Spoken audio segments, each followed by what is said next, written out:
And my last lecture ended with Old Nuland by Herzl. And by the way, I kind of want to make a point. There became sort of what I would call a historical myth, which still sometimes is argued by the pro-Israel camp, that Palestine was basically barren with no people.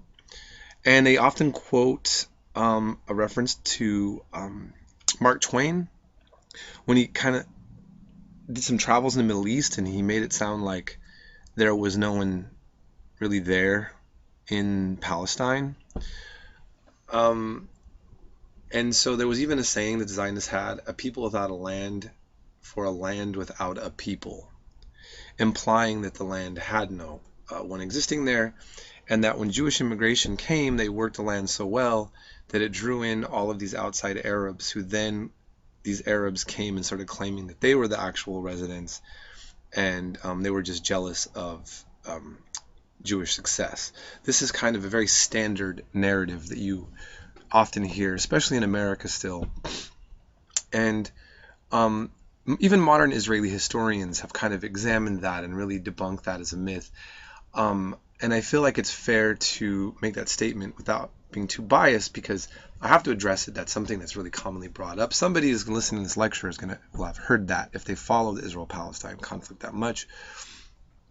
But I mean, if we look at this 1902 novel, Herzl clearly did not see the land as empty. And by the way, Ben-Gurion, who was the first prime minister of Israel, when he was in New York, with another famous Israeli, can't remember his name right now, they wrote a book, but only in Hebrew, in which they interpreted that possibly the Palestinians were actually Jews that were forced to convert to Islam.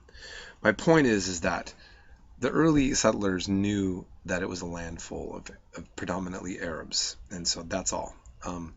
If you haven't been involved in the discussion about whether or not the land was empty, this may not be that important to you. But it encapsulates the moral question of who has a right to land, and this is the problem. And I'm not going to settle this. I mean, we're just kind of covering the historic aspects, but in a modern setting, there's been a lot of debates about how long does someone have to be in a certain place before it's total. Does someone always perpetually have a right to a land? If you live for 10 years somewhere, does that give you a right to land? Who has a right to land? In what context? What historical? Do you believe in religion? Because the Bible says that the land belongs to Jews. Does that then leave it straight up for you that way? And you say, okay, well, that's good enough for me. These are the kind of questions that come up. Historians merely need to just address them, and activists and so forth can take sides, I guess, when they get involved in politics. So moving on. So keeping in mind, Israel is still not made yet. So everybody, I want to remind us of something. It's 1917. It's still Palestine. This is still not Israel. Some of you don't realize that Israel is a really, really new state. Okay, modern Israel.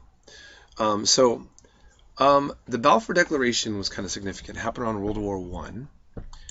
And there was a question about, it was understood by 1917 that Jewish Zionists were trying to get to Israel to create little mini communities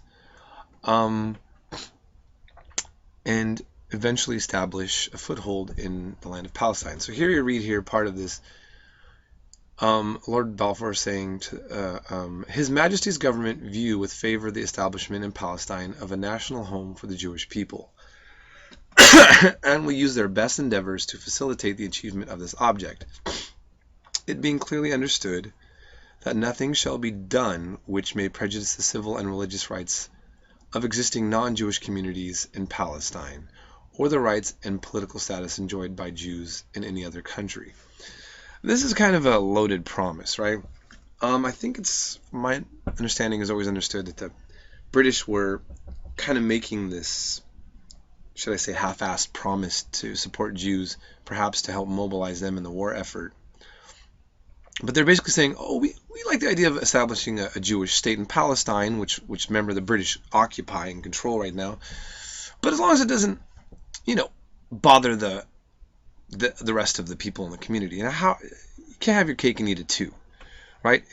Are local people going to be happy with what they view to be foreigners coming and establishing their own state? That is a very, very, very difficult proposition.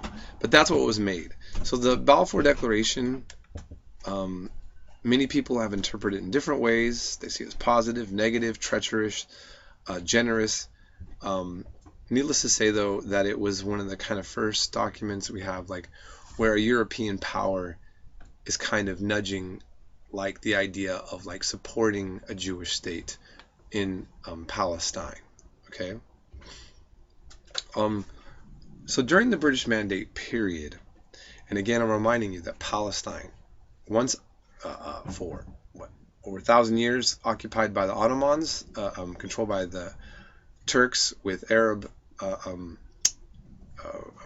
elites in Palestine itself, is now under the British, and they have an administration in Palestine, and it operates from 1920 to 1948. This is a very recent, and here we select the flag, right? And if you look down here, the mandate period really, so it's occupied, but then the mandate period is in 1923, really, and that's kind of hard to explain. But basically, they took on more administrative control later on, after the earlier periods. Jews and Arabs were both wanting the land for their own countries. So, and they both wanted the British to be removed.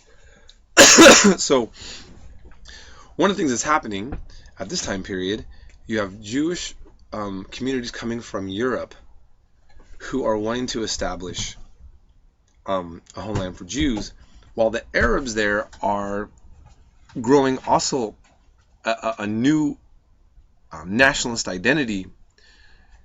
And so you have it's kind of a toxic brewing event. Arabs who are wanting to assert more of their independence, and Jewish communities coming from Europe claiming to return to be owners, the true owners of the land. And these two communities were recognized by the British. So here we have a coin, 1927. We have Palestine in Arabic on the top, Palestine written in English, and then Palestina written in Hebrew. Now, for Jews in Hebrew, they often would write Eretz Yisrael, land of Israel. Here in this case, though, this is given the phonetic Palestina. Okay, 1927. I'm going to end there and move on to the next section.